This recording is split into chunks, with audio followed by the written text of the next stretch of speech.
This is an example of an effective sort of context or a narrative. What does it mean? Y equals x plus 3. So if y refers to the age of Peter, Peter is 3 years older than Jane, x is Jane's age. So Peter and Jane's age can be related by the equation because they share a common base. It's about age.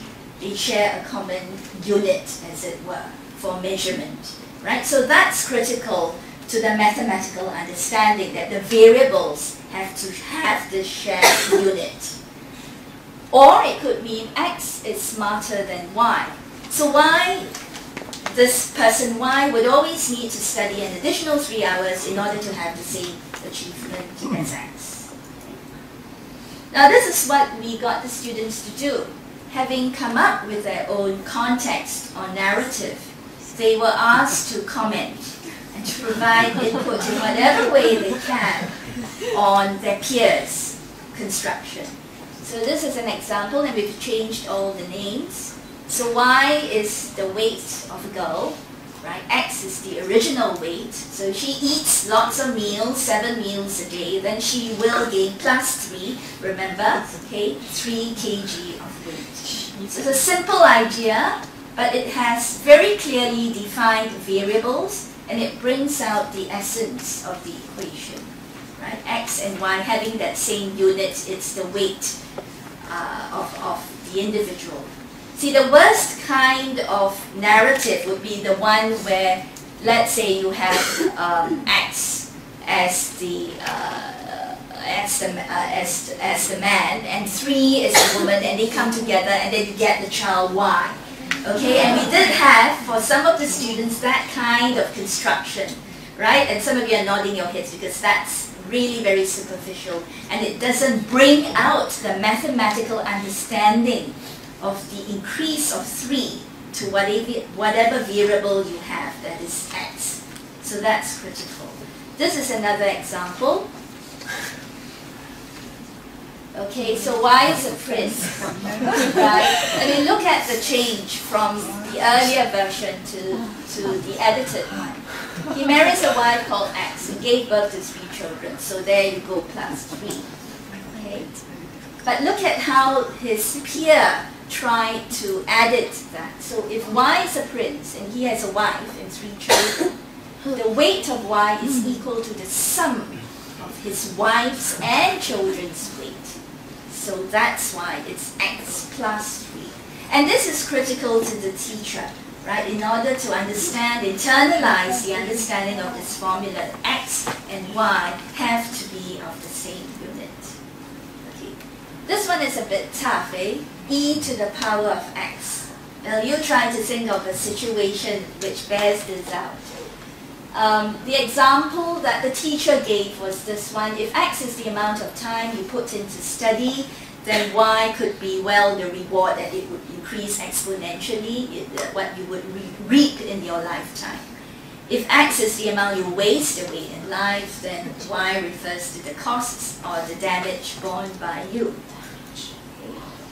Let's look at the student's example. So the original one talks about y as the woman, and E is the amount of chocolates that were eaten up. So it doesn't say very much, does it? I mean, okay, so in 1 month she ate E to the power of x. It doesn't actually bring out the understanding of the exponential power of x. But if you say that x is the amount of chocolate a woman eats in a day, and y is the amount of calories in her body, then that comes closer to the understanding that there's this exponential increase. Okay, and this is what we mean, where we try to get students to articulate what they understand about the formula. This is another one. Same formula.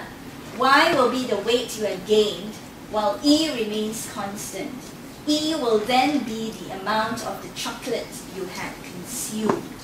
And we weren't too happy with that because it doesn't really bring out again the essence of the equation of e to the power of x. So what his peer did was to make it a little bit more clear for him. E loves to eat chocolate, so he consumes a lot of chocolates, x every day, And because of that, E gains weight, Y. And so the Y is the weight. And that's where you get E to the power of X. Okay, and it's interesting when students begin to try and articulate what they understand, that's where the gaps in the reasoning appear.